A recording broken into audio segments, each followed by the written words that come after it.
Every week, 2 women are killed in the UK by their current or former partners. The day of the marriage, he told her, "The day you leave me, I will kill you and your family." When her husband's secrets are revealed, So you made her pregnant, that's not cheating? a campaign of domestic violence follows. Hit on a number of occasions. I can now call the police for you, I can tell them how many times you beat me up. It was a cry for help. Raneem and her mother were at this shisha bar when Tareen turned up. He did a sign on his neck. She was on the phone to the police when Jean Bars murdered her and her mum. This was a brutal murder of 2 defenceless ladies. It's like a movie. That's all I can describe it.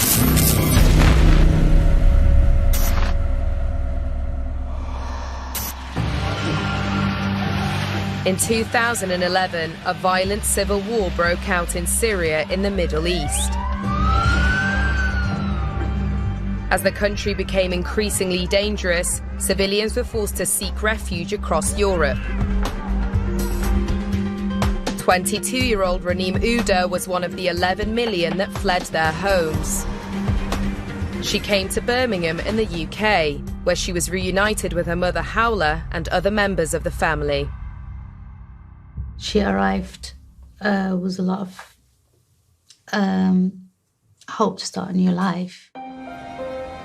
Everyone got really excited and really happy and just relieved as well that she was going to be okay, you know, that she was going to be safe.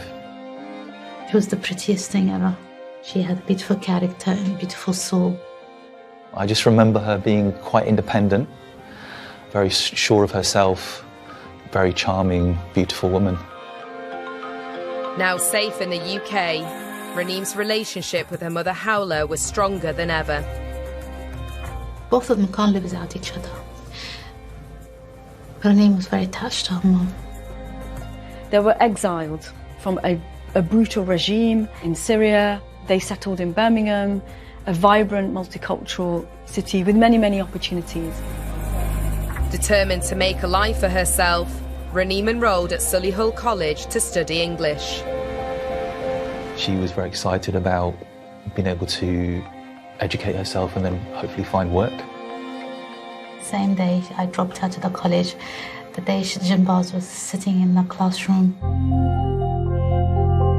Originally from Afghanistan, 21-year-old Janbaz Tarin was enrolled on the same course as Raneem. He came to the UK as a teenager and worked part-time at his uncle's supermarket. Just like Raneem, Janbaz had big aspirations and took an immediate shine towards her. I think the moment he saw her, he decided that, you know, he was gonna, you know, that one's sort of for me. And he was single-minded in pursuing her. He was trying to win her over, buying gifts, you know, constantly phoning her, sending pictures all the time, you know. But their relationship was more friendly relationship. They were just college mates, basically. Despite Janbaz's efforts to win over Raneem, she'd already fallen for another man. Syrian communities, you know, again, there are expectations around marriage, and you have to understand that the journey as a refugee takes courage and strength, resilience. You've lived through so much hardship, and then to have to start again here, which means that you're going to embrace opportunities in a way that you might not have done if you were lived in a very, very close society. This relationship blossomed, and in 2016, Raneem got married. She moved into her husband's family's home. She became pregnant, she was expecting a child, and around the time of the birth, there was some problems in the relationship. Sadly, her marriage was finished just before she had her baby. She was very sad and very broken. But she's still beautiful, and she still had a beautiful heart, and she's still going, and she wanted to do everything for her son. When the marriage broke down, Raneem and her newborn son moved back in with her mother Hawla. She was trying to cope with the breakdown of her relationship as well as bringing up a young child. He meant the world for her, her son. She's grown now, she's become more of a woman. She understands life in a different way. She knew what she wanted to study and to provide for her son. And it was a struggle for her because she had to come from far. She had to leave the child in care, and then she had to go to college, she had to do all her studies. At the same time, she was living with her mum. Mum had young children as well, so she probably felt that she was a little bit of a burden on the family. That probably prompted her to think, well, you know, I need someone to look after me here. On hearing of Raneem's marriage breakdown, Jambaz's interest in her became even stronger. As soon as he found out that she was split up from her husband, he was straight away on the Facebook, messaging, texting, calling. I'm there for you, I will look after you. You know, he wasn't taking no for an answer. And I think she probably felt that I need a man in my life, you know, and he was there waiting. Jambaz showered Raneem with gifts and compliments whilst offering her emotional support. I certainly think that she probably saw a security with him of some kind, that he was going to look after her. He was waiting in the wings, and he took his opportunity and stepped in. Jambaz's persistence paid off, and the pair began dating within a matter of weeks. Raneem's family were happy that she had moved on from her divorce, but her next announcement was to shock them all. I was a little bit surprised when I heard that suddenly they're going to get married. It all seemed a bit sudden to me. Syrian communities, there are expectations around marriage. You know, there's diversity within Syrian society, so there are many liberal aspects. Janbaz, his society is very, very different. In some ways, very conservative.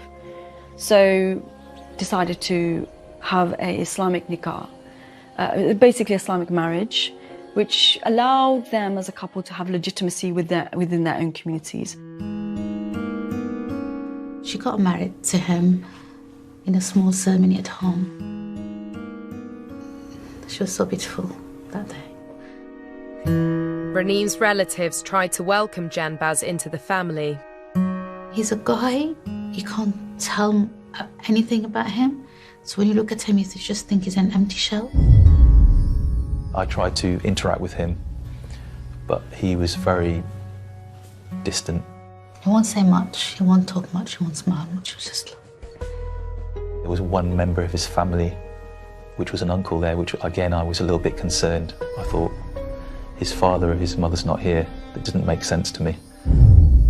The family's observations of Janbaz seemed justified when Raneem later revealed what he'd said to her. On the day of the marriage, he told her, "Today you are mine, and in my culture, there's no divorce. The day you leave me, the day you go to your grave, I will kill you and your family."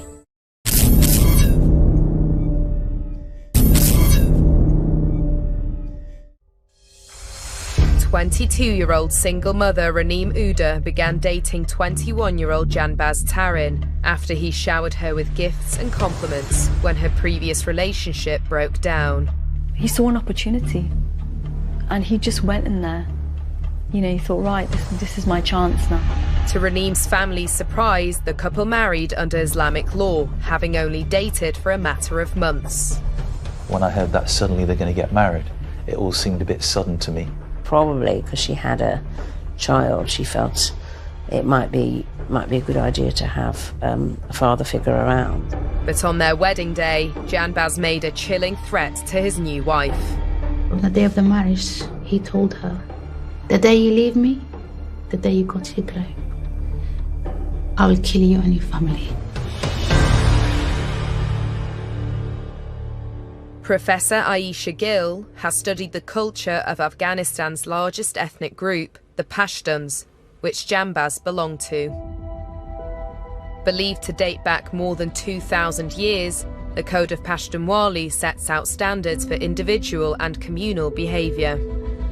We know from the patriarchal family structures of Pashtun society that women or very, very rarely seen. She was in a happy relationship in the beginning and she didn't have any problems with her husband. To Raneem's surprise, in the autumn of 2017, Janbaz announced he was taking a trip to his home country of Afghanistan. We understood that he's going back to Afghanistan for changing passport or doing some paperwork, etc. She tried to call him many times and he wouldn't answer. Struggling to get through to her husband, Raneem and her mother Hawla contacted Janbaz's father and were about to learn of a shocking revelation. He said to her, my son's actually, I don't want him to be with Raneem. My son's married and he's got kids. He hasn't left his wife. His wife got 3 kids and she's expecting the 4th. We were absolutely horrified to hear that. And she felt betrayed. She had in her mind she doesn't want him. She was really convinced that he's not the right person for her. After 2 months in Afghanistan, Janbaz returns to the UK. Raneem questions him about his secret life. In fear of how he will react, she records the confrontation on her phone. It's not easy to find out everything, and you want me to smile at you. I mean, how you want So to if I find out now I'm cheating on you, you would smile at me after 2 minutes? Hayati, I'm not cheating on you. I went to my wife. Yeah. She's my wife. Yeah. Yes, I'm not cheating on you. What's really interesting is that it's just his, it's like having a second wife's no big deal. He just played it down and not recognizing how she felt about it. So you made her pregnant, that's not cheating? No, because she's my wife. Really? Yeah. You think so? Yeah. In Afghanistan, it is permissible, normal to take more than one wife. I do believe it gives that man in that society a sense of real currency. Going to your wife and making her pregnant, that's actually finished everything. I wouldn't just get divorced from you, get separate. She wanted a divorce. So she confronted him and she made it clear. So you really need to deal with it. With divorce. There's an eeriness about it. There's a real sense of, almost like on his part, a real sense of calmness before the storm. She was trying to make sure that if anything happened to her, that the evidence will be on the phone. I found it very disturbing. He'd said to her that if she ever left him, he'd kill her. So she also felt very, very controlled and stuck in the relationship because she feared for what he would do to her family members.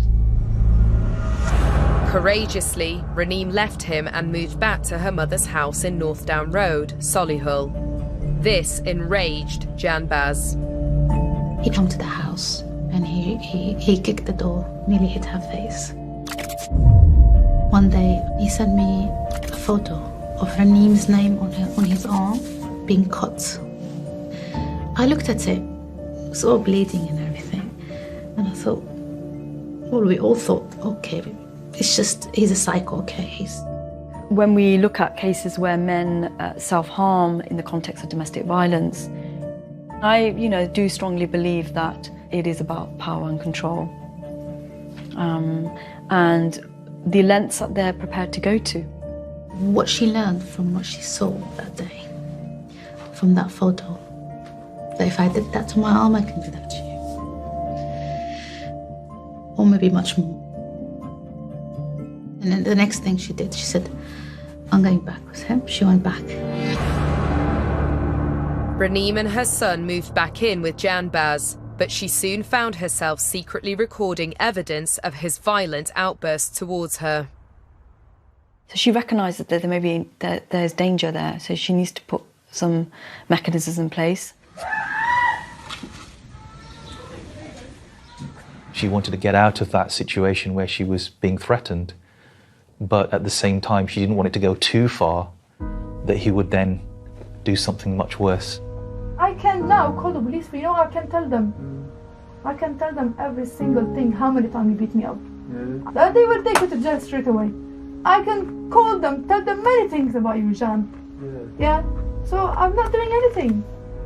If there is even a space for you, there is no more. It's really sad we hear her beyond the grave. Raneem's threats to call the police on Janbaz caused him to become even more violent. There had been neighbours who'd heard things coming from Raneem's flat, you know, shouting, things smashing, the baby crying.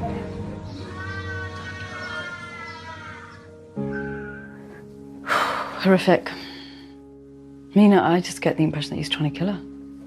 My sister called me and said, Noor, I'm having a big problem here. I said, what? She said, Raneem has just ended up in my house. Janbaz beat her in front of our child. The neighbours had to call the police. There was one occasion where the neighbours actually got involved and chased him out of the building. They chased him down with a stick. They had to take the power in their own hand. Despite the barrage of abuse she was suffering, Raneem was too terrified to take legal action against her husband. She was trying to walk this fine line, which is, I think, what a lot of victims do. They think they can handle it and they can manage it, but it's not. It just gets worse and worse because the abuser knows that he has that power. I believe that Janbaz believed he was entitled to control, subject, coerce, abuse Raneem. And that erodes a sense of self-confidence, well-being, and a sense of hopelessness, a helplessness.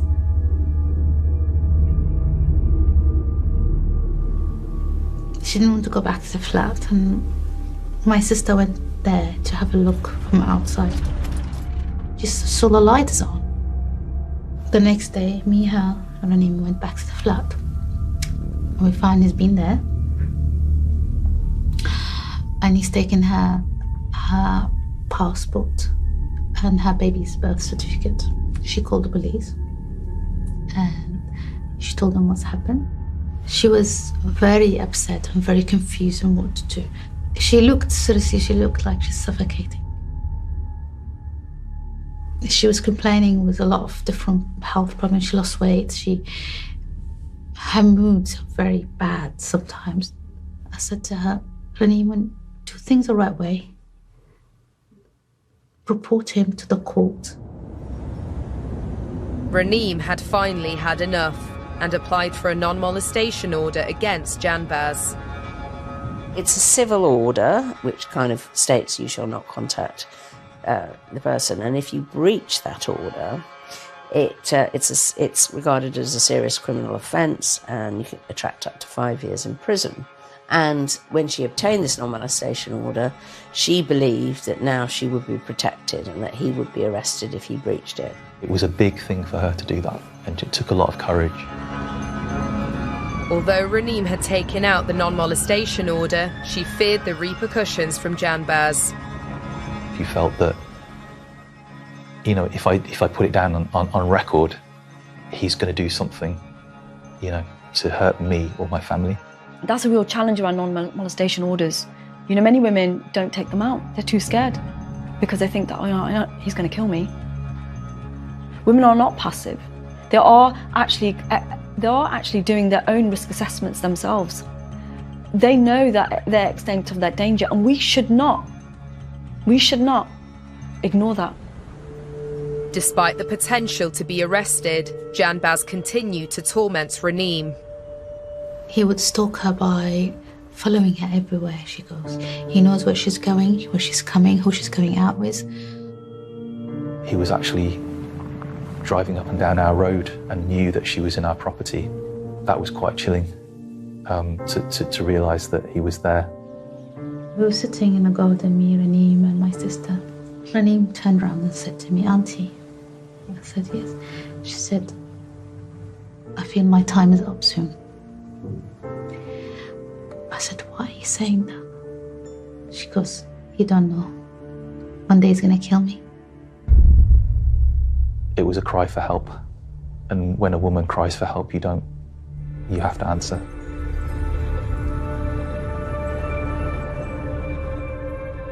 We thought it might be, a good idea maybe to just meet up and just make it clear to him that the court order meant that it was over, that this is the end of the relationship and that you need to move on.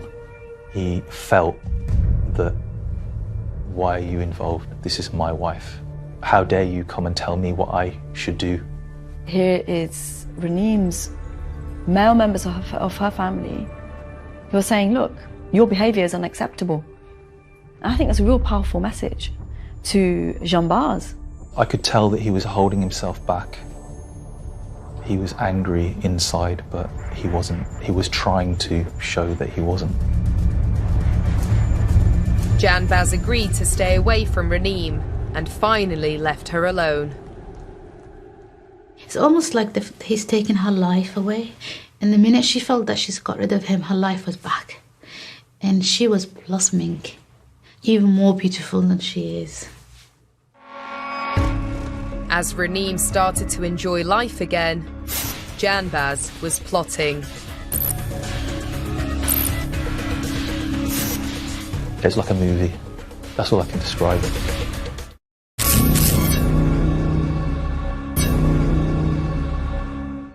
Raneem Oudeh has been subject to a campaign of domestic violence from her husband Janbaz Tarin, who had hidden a secret from her. Raneem discovered he had another wife with 3 children and a 4th on the way in his native Afghanistan.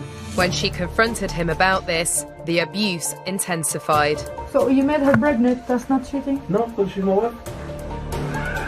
The violence became so severe that Raneem took out a non-molestation order against him. When she obtained this non-molestation order, she believed that now she would be protected and that he would be arrested if he breached it. So she had some sort of sense of security. It was a big thing for her to do that, and it took a lot of courage, I think, for her to do that. But she was, yes, finally. She was at that place where she felt a bit safer. The abuse had finally stopped, and Raneem was starting to enjoy life again. On the August bank holiday in 2018, she went out for the evening in Birmingham with her mother, Howler, to a local shisha lounge. Raneem was kind of celebrating in a way that she got this kind of a bit of freedom and a bit of safety. We were sort of a bit, surely someone should go with them, and then they were adamant that they weren't going to be long, and but to me it didn't feel right. I remember sitting next to her and I was looking at her. And she said to me, why are you staring at me? I said to her, I don't know, you just look so pretty today. I've never seen her as pretty as that day, to tell you the truth. She gave me a hug. She said, I love you, auntie. Then she went. Raneem meets her mother Howler at the shisha lounge. Moments later, Janbaz appears. I got a sense that this was a man who was enraged. It was a public shame.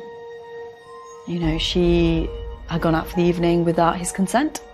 Not only has my wife taken out a court order against me, she has left me, and in terms of his own masculinity being dented, affronted, and I, do strongly believe that he was seeking revenge by any means necessary. Janbaz has followed Raneem to the restaurant and spies on her and Howler from the street. He then makes his move. Raneem confronts him and he immediately threatens her. In fear, Raneem retreats back to her mother Howler. But Janbaz follows and continues to be aggressive.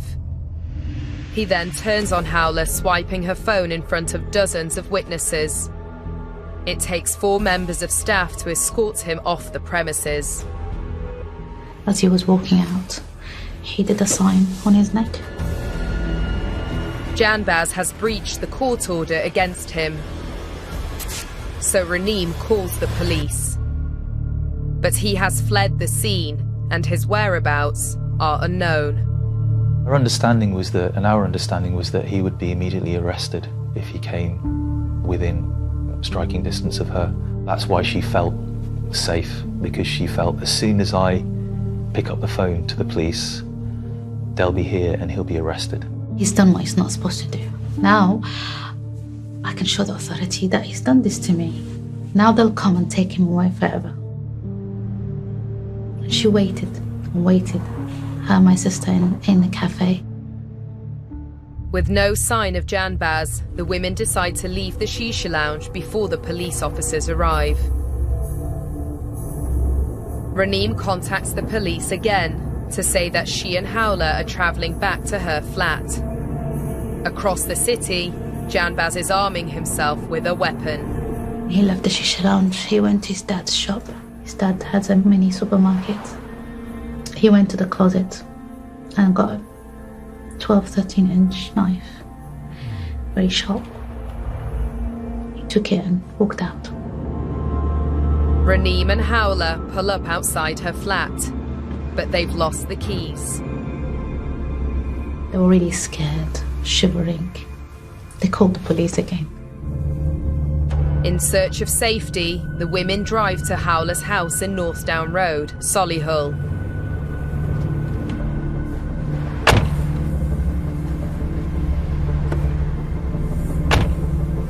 I know the police called them back and asked them, "We want to make an appointment for you to come in the morning." Raneem said to the police on the phone, she said, "I'm scared he's going to get a knife and kill me." Last thing she said to them, "Is he going to be locked up tomorrow morning?" Raneem is still on the phone to the police, unaware her husband has hunted her down, armed with a giant kitchen knife.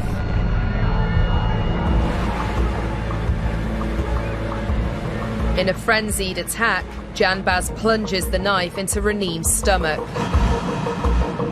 As she falls to the pavement, he continues to stab her multiple times.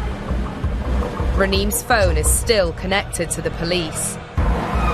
The operator hears the horror and immediately dispatches police and paramedics to the scene. Call taker clearly recognised the risk had changed during the course of that call and changed the response.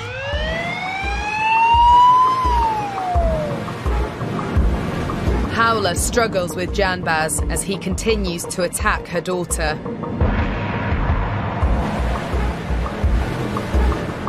Raneem's mother pleaded with him and tried to protect her daughter. He had her by the ankles and then he attacked Raneem's mother. My sister, the strong, loving woman, she would never give away her daughter like that. Janbaz thrusts the knife into Howler. She collapses to the ground.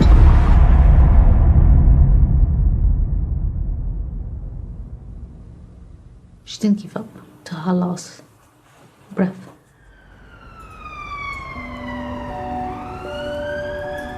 Emergency services arrive at the scene and attend to Raneem and Howler.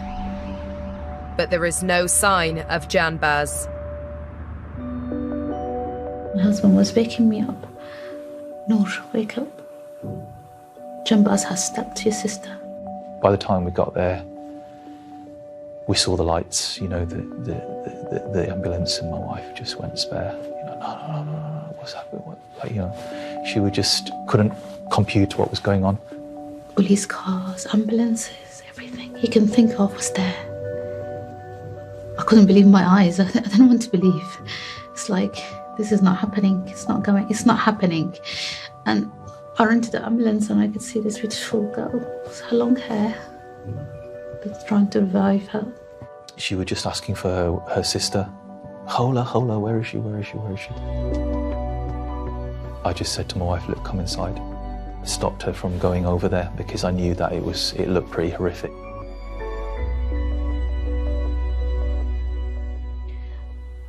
We were waiting not for long when they came in and they said, sorry, they're both gone. And they're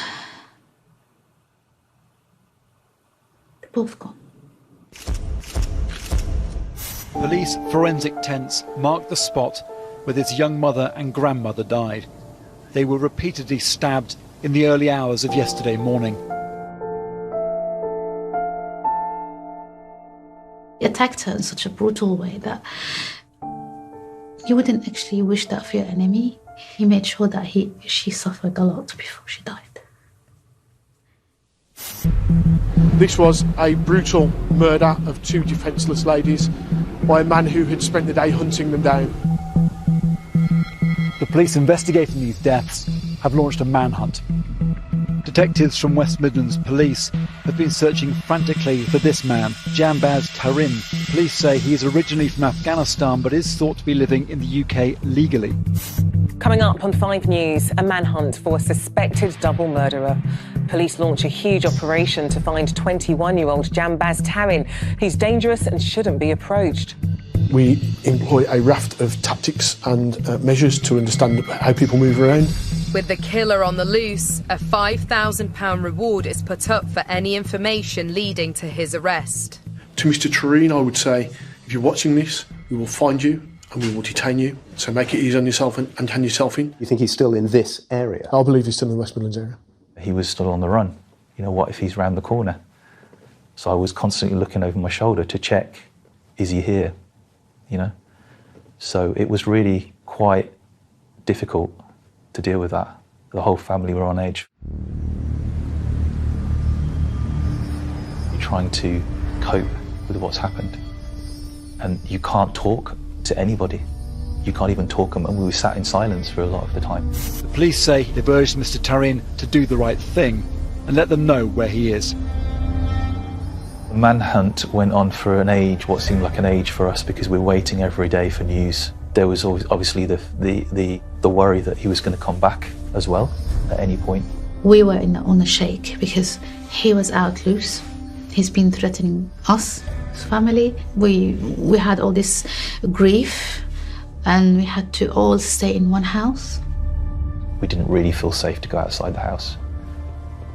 So we were all waiting for that, you know, point where he's been apprehended. It's almost 3 days now since police believe Tarin attacked his victims here and then drove off in a van. They found that vehicle and the suspected weapon, but they still haven't found him. They're confident they will, and they think it'll be in the Birmingham area. It's been 4 days since the murders. Footage of Janbaz emerges, seen here just hours after the killings.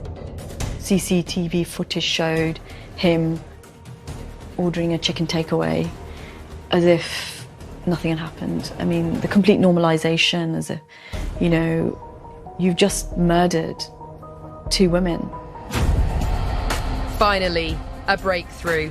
There's been a sighting of Janbaz in Sparkhill, 3 miles south of Birmingham city centre. Police units flood the area. Janbaz makes a run for it, fleeing down a dark alleyway. Several officers pursue on foot.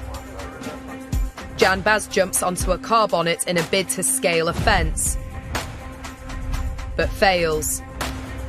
The police close in and incapacity spray is deployed.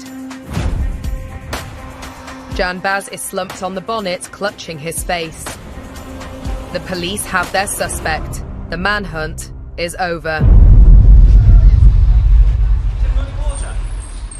He just looks so pathetic in the video.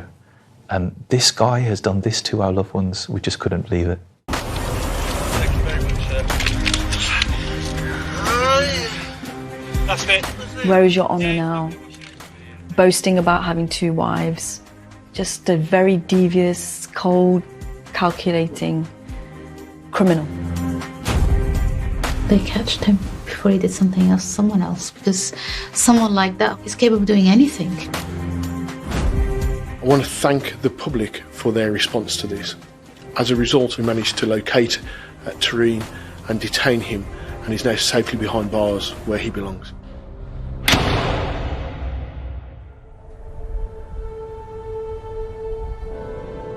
Raneem's aunt and grandmother are visiting the cemetery for the first time. Nearly everybody that night heard them, or some of them saw what was happening. It was horrific. As the prosecution build their case against Janbaz, the family prepare for an inquest of their own. There's many questions, like why Raneem was in a very violent relationship, why things weren't done back then, where did things go wrong. The inquest is the only set of proceedings where there is live evidence and where the family can be represented by lawyers to put questions. We never experienced with my whole entire family here, back in Syria, anything like it. No stalking, nothing. And if it can happen to us, it could happen to your daughter, it could happen to your sister, it could happen to anybody, really. At what point did it go wrong, and were there any opportunities to stop it? The court order was meant to protect her from Janbaz. We are trying to get to the bottom of exactly why the murders happened. And to think that difficult journey that they made from Syria, you know, to die in this country in that way, it's just tragic. Raneem had a whole life in front of her. You know, she was doing community work, she was going to college, she was creating a better future for her son, and that life was cut short. You know, she stood up to a violent bully who murdered her. A trial date was set for the case to be heard at Birmingham Crown Court. The family would finally come face to face with the man who brutally murdered their loved ones. And he's so cold-blooded, almost like, come on, get on with it.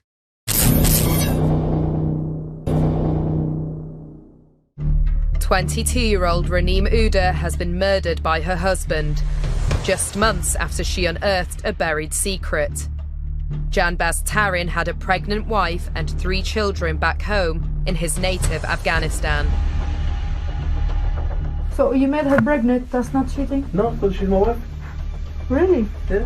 When Raneem confronted him and asked for a divorce, he became violent, and a campaign of abuse started.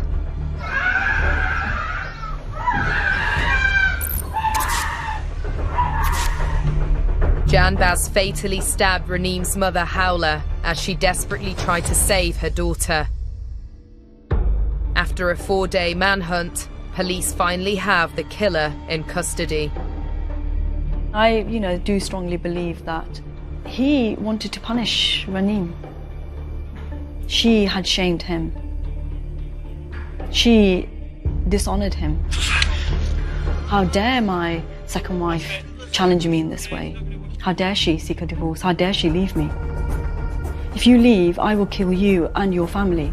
I just think that Janbaz felt a real sense of entitlement. He believed that what he was doing was not wrong.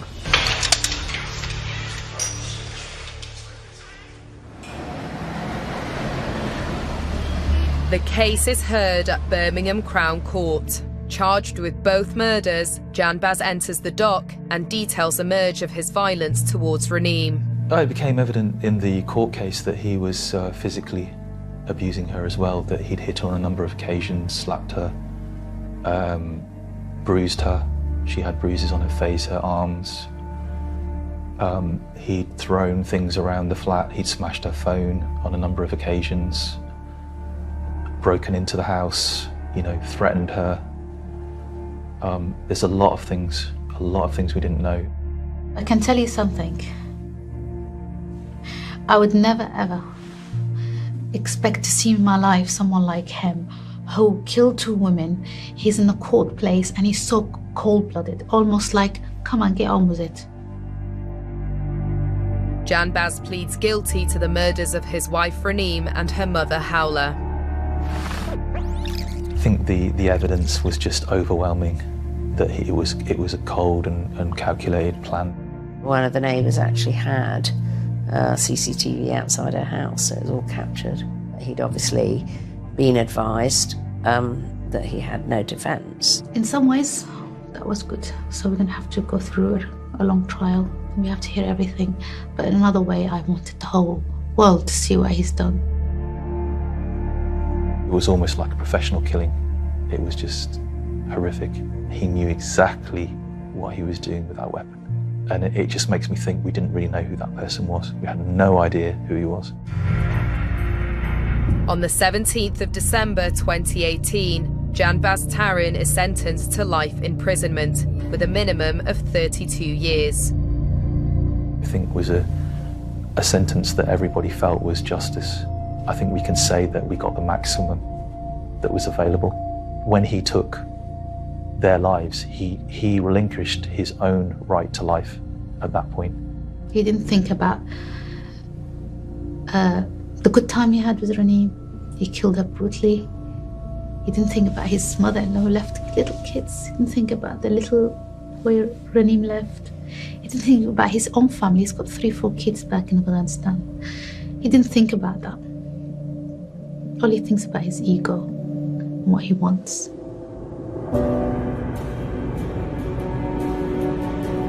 Despite the family receiving justice, nothing will bring back their loved ones. There isn't a day I didn't miss them. There isn't a day when I saw the life the same as I did before. There isn't a day when I felt happy. Found it hard on birthdays, happy occasions, but we believe one day we'll be reunited. The family are determined to get answers as to whether there were any failings with authorities and whether these deaths could have been prevented. An inquest has been opened. They have enlisted solicitor and Justice for Women founder Harriet Wistrich. An inquest is not a set of proceedings where you can assign guilt or blame to any individual. But what you can do is say that there were systems failures. Police were called on about 11 different occasions. That's during the relationship. And eventually, after she obtained a non-molestation order, they had been attacked by him, and there were 4 times she kept calling the police to try and get help. I think we did the right thing. Unfortunately, we can't be everywhere, and we did respond as quickly as we could to those calls, but we didn't get to the last call, tragically, in time. I think the most important thing is just that the family have a voice in that inquest as an opportunity for them really to put questions to everybody who had connection, prior connection relevant to the circumstances of the death, and really, really push those questions. So it's an important process. And, you know, at the end, there may be some a verdict and some recommendations. Unfortunately, I've heard of deaths over years and years and years where recommendations have been made and these deaths are happening still. And, you know, something perhaps more drastic in addition needs to be done.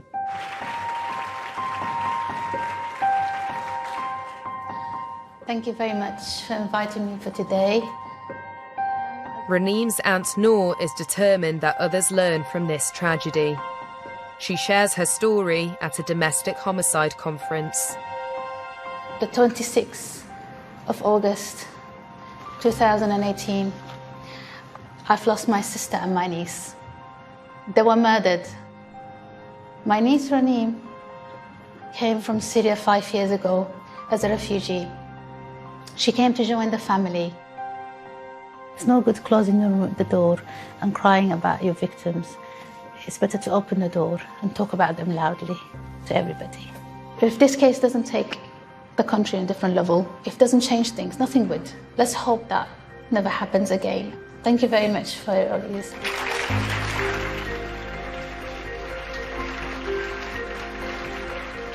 That's my duty, I see it. I don't see it as a burden. I see it as a surviving thing for me.